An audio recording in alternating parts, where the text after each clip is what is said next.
A Democratic lawmaker is suing to remove President Trump's name from the Kennedy Center right here in Washington. It was added in big letters to the center's exterior last week after a vote from the Board of Trustees. Ohio Congresswoman Joyce Beatty is an ex officio trustee, and she says that vote went beyond the board's authority as given by Congress.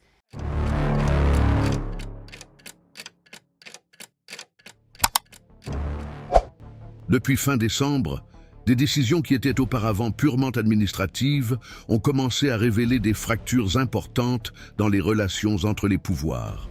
Le 20 décembre, lors d'une réunion extraordinaire du conseil d'administration du Kennedy Center for the Performing Arts, à Washington, D.C., les membres nommés politiquement ont approuvé à l'unanimité et sans débat public le remplacement de la signalisation extérieure du centre culturel, ajoutant le nom de Donald G. Trump à côté du mémorial initialement dédié à John F. Kennedy. La décision a été consignée dans le procès-verbal comme une reconnaissance de la contribution exécutive à la promotion des arts. Mais elle a été prise sans consultation préalable du Congrès, contrairement au statut qui lie directement le nom de l'institution à l'hommage rendu à l'ancien président assassiné en 1963. La proposition présentée comme un point cérémoniel à l'ordre du jour a été approuvée lors d'une session au cours de laquelle la participation à distance des conseillers législatifs a été brusquement interrompue, comme l'a rapporté dans un communiqué ultérieur la députée Joyce Bay, qui a affirmé avoir été réduite au silence alors qu'elle tentait de soulever des objections formelles pendant le vote. L'impact de cet épisode ne s'est pas limité à ce qui s'est passé dans la salle à ce moment-là. Quelques heures après l'approbation, des équipes techniques ont discrètement commencé à remplacer la signalisation à l'avant du bâtiment, en retirant temporairement la plaque qui affichait uniquement le nom de Kennedy et en installant des panneaux alternatifs avec l'ajout du nom de Trump. Bien qu'il n'y ait eu aucune annonce officielle à la presse, des images de la nouvelle façade ont commencé à circuler sur les réseaux sociaux de personnalités proches du président, suscitant des réactions immédiates parmi les parlementaires, les juristes et les conseillers fédéraux liés au secteur culturel.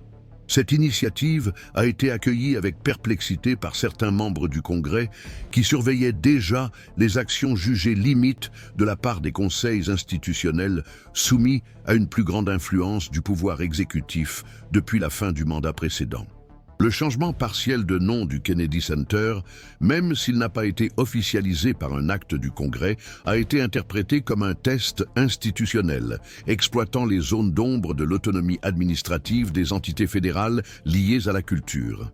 Des experts en gouvernance institutionnelle ont souligné qu'en incorporant le nom d'une personnalité politique vivante et polarisante à un mémorial régi par la loi fédérale, le conseil d'administration du Kennedy Center a créé un précédent dont les répercussions juridiques dépassent les limites de cet espace physique. Le statut original, approuvé par le Congrès, établit le nom de l'institution comme faisant partie d'un hommage permanent à la mémoire de John F. Kennedy et impose des restrictions explicites à la réalisation de modifications qui altèrent le caractère commémoratif du centre. Malgré cela, il n'y a aucune mention directe de l'installation d'éléments temporaires ou de l'ajout de noms supplémentaires pour des raisons cérémonielles.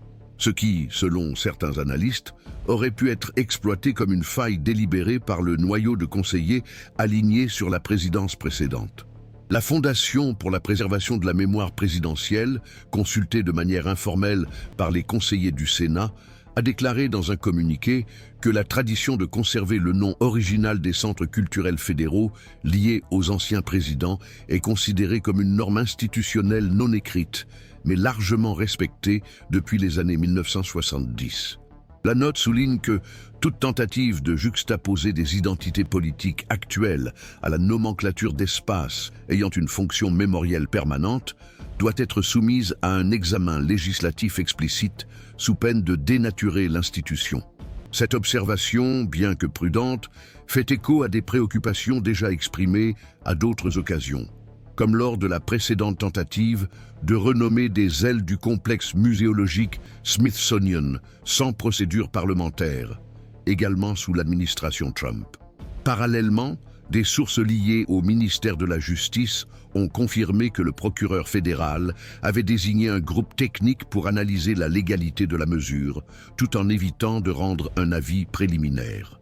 L'absence de réaction immédiate de la part de l'exécutif a donné lieu à des interprétations divergentes parmi les analystes.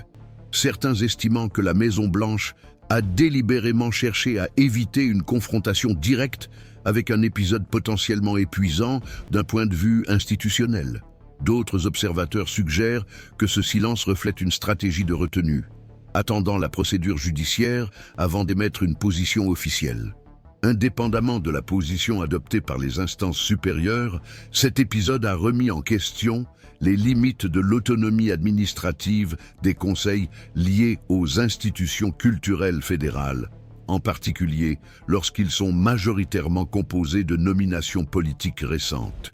Le contraste entre la fonction mémorielle consacrée par la loi et la tentative d'introduire des éléments d'autopromotion présidentielle a relancé les discussions sur la fragilité des règles non écrites qui régissent la symbolique républicaine aux États-Unis. Même si la mesure a été présentée comme temporaire et cérémonielle, la manière dont elle a été menée a mis en évidence une stratégie de tension institutionnelle qui, si elle n'est pas inversée, pourrait modifier le modèle de gouvernance d'autres organismes ayant une fonction historique. L'analyse détaillée de ces dynamiques, ainsi que les répercussions de l'action en justice proposée, seront essentielles pour comprendre les implications institutionnelles de cette affaire et les limites de l'action des conseils d'administration sous influence politique directe. Il convient de rappeler que des épisodes comme celui-ci ne se limitent pas à une action isolée, mais indiquent des mouvements de fond dans les conflits sur le contrôle de la mémoire publique et des espaces symboliques de l'État. Pour ceux qui suivent attentivement les inflexions les plus subtiles du fonctionnement institutionnel aux États-Unis, il s'agit là d'un exemple clair de la manière dont les conflits peuvent révéler des changements concrets dans l'architecture du pouvoir. C'est pourquoi il est essentiel de suivre ces affaires, en prêtant attention aux détails et à la convergence des acteurs impliqués, pour ceux qui cherchent à comprendre la complexité réelle du paysage politique. À partir de là, l'affaire a impliqué plusieurs acteurs institutionnels et a déclenché des mécanismes juridiques qui, bien que rarement utilisés, restent disponibles dans le cadre réglementaire pour les situations où il existe un soupçon de détournement de finalité dans des entités liées au gouvernement fédéral. La procédure engagée par la députée Joyce Bay ne s'est pas limitée à l'argumentation. Elle a directement invoqué le titre 36 du Code des États-Unis, qui régit la structure et le fonctionnement des institutions ayant le statut de mémorial fédéral, comme c'est le cas du Kennedy Center. Selon ce cadre juridique, les modifications substantielles qui interfèrent avec la fonction mémorielle des entités doivent faire l'objet d'une délibération expresse du Congrès, même si la gestion ordinaire de l'espace reste sous la responsabilité du Conseil. Le cœur du conflit réside donc dans la tentative d'élargir les limites de cette autonomie, en remplaçant la fonction technique du Conseil par une instance décisionnelle de nature politico-symbolique. C'est dans ce contexte que le département des affaires législatives du Congrès a transmis un mémorandum interne, qualifiant l'épisode d'ingérence potentielle dans l'intégrité d'un mémorial fédéral. Bien que sa diffusion soit restreinte, ce document a été cité par les sénateurs de la commission de surveillance gouvernementale comme base pour une éventuelle convocation de témoins liés à l'administration du Kennedy Center. Parmi les points soulignés figure la violation du principe d'exclusivité, une clause doctrinale souvent invoquée lorsqu'il existe un risque de chevauchement indu entre la mémoire historique et le protagonisme politique contemporain. Cette interprétation, bien que non contraignante, a été utilisée dans les débats sur les noms donnés aux bâtiments publics et les hommages institutionnels rendus à des personnalités encore activement impliquées dans des disputes électorales ou des enquêtes en cours. Cette convergence aide à comprendre pourquoi l'affaire a dépassé le cadre juridique initial et a également mobilisé des secteurs de la National Archives and Records Administration, la NARA, qui, bien qu'elle n'ait pas d'autorité directe sur le Kennedy Center, a été consultée de manière informelle sur le précédent créé. La position technique de l'équipe de conservation historique de la NARA a indiqué que les mesures administratives susceptibles de modifier la nature commémorative d'un espace fédéral doivent être traitées avec une prudence accrue, en particulier lorsqu'elles concernent des personnalités dont l'action politique reste active et controversée. Cette observation, reproduite dans des notes internes, a renforcé l'impression que l'épisode ne se limite pas à une question de signalisation ou de dénomination, mais touche directement le régime de neutralité des espaces de mémoire institutionnalisés. L'escalade institutionnelle s'est poursuivie lorsque le Congressional Research Service, le CRS, l'organe technique du Congrès chargé des études de faisabilité juridique, a émis un avis préliminaire sur la compatibilité de la décision du Conseil avec le texte original de la loi publique 90-480, qui a officiellement créé le Kennedy Center en 1968. Selon le rapport, qui n'est pas encore définitif, l'ajout de noms supplémentaires sur la façade ou dans la communication officielle du mémorial, même s'il n'est pas formalisé dans des actes administratifs permanents, peut constituer un détournement interprétatif du mandat législatif initial, en particulier lorsqu'il est motivé par des intérêts d'autopromotion ou de personnalisation des espaces publics. Le rapport met également en garde contre le risque d'une cascade de poursuites judiciaires si le précédent n'est pas inversé, ce qui affecterait la gouvernance d'autres centres culturels ayant une structure similaire. La coordination institutionnelle s'est encore intensifiée après l'entrée en scène de l'American Bar Association, l'ABA, dans le débat par le biais d'une lettre publique adressée au conseil d'administration des institutions culturelles fédérales. Le texte, signé par les membres de la Commission de la liberté institutionnelle de l'ABA, recommande que tout changement ayant un impact sur les structures fédérales commémoratives soit précédé d'une audience publique, d'une consultation des commissions législatives correspondantes et d'une déclaration technique indépendante. Bien qu'elle n'ait pas de force normative, la déclaration de l'ABA a renforcé le cadrage de l'épisode comme un écart de gouvernance, donnant lieu à la commission d'éthique du Congrès d'entamer une évaluation préalable sur un éventuel conflit d'intérêts entre les membres du Conseil nommés par l'exécutif et l'objectif institutionnel de l'entité.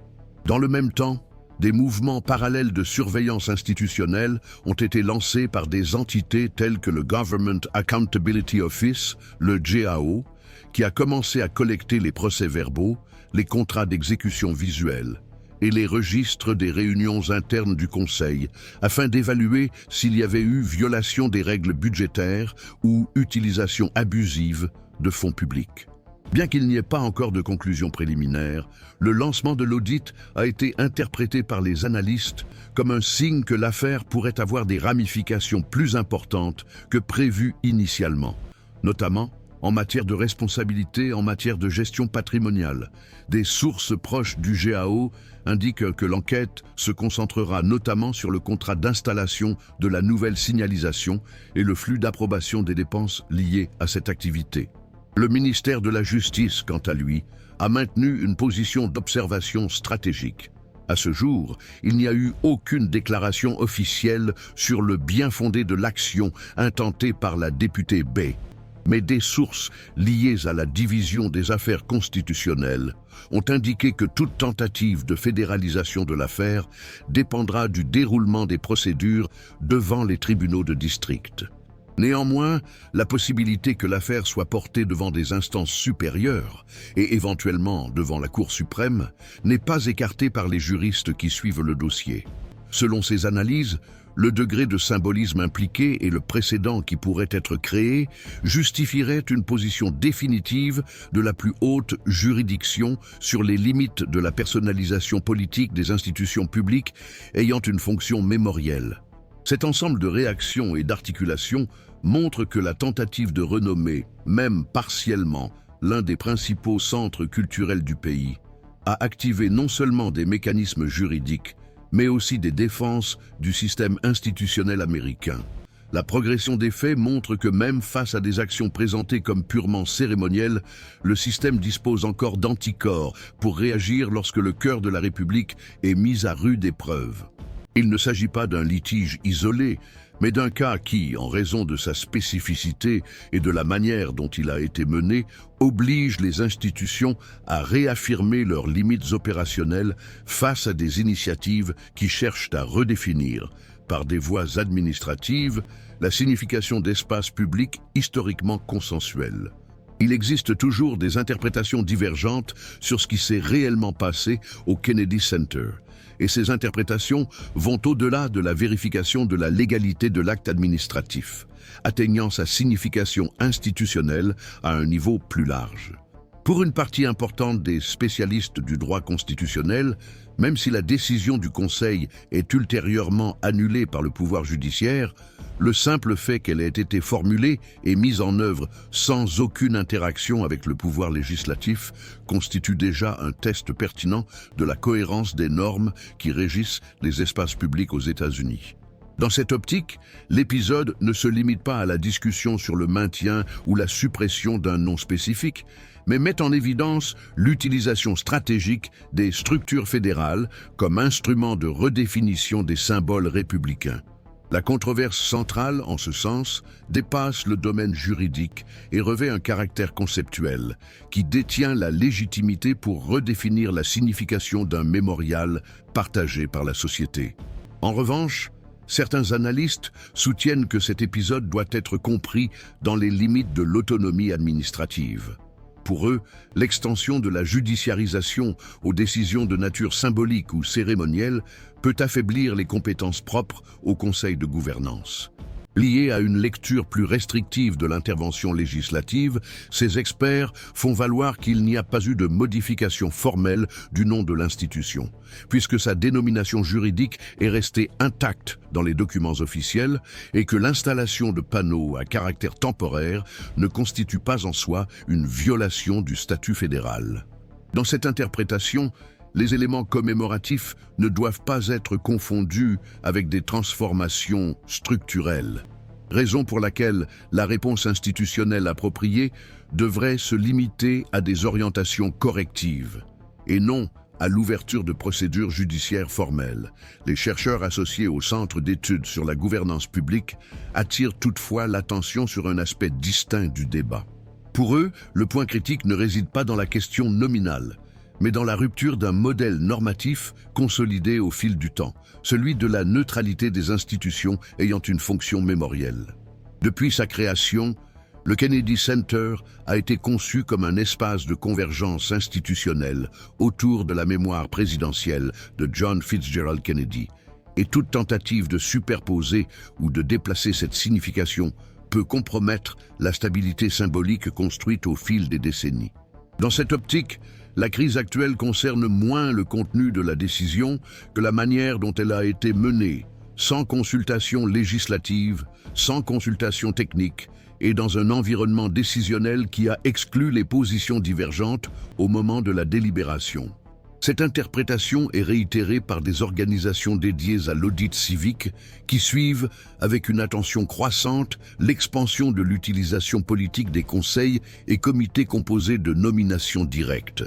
Des enquêtes récentes indiquent un schéma de tension institutionnelle favorisé par l'occupation stratégique de postes administratifs dans des entités d'importance culturelle ou historique. Dans ce contexte, l'épisode impliquant le Kennedy Center est désormais interprété comme un cas emblématique de tentative de réorientation du discours public à partir de l'intérieur même des structures formelles de l'État.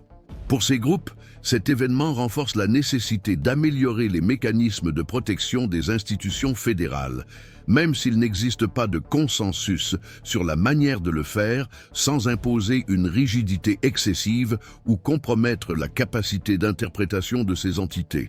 Parallèlement, l'issue de l'action en justice intentée par la députée Joyce Bay reste incertaine.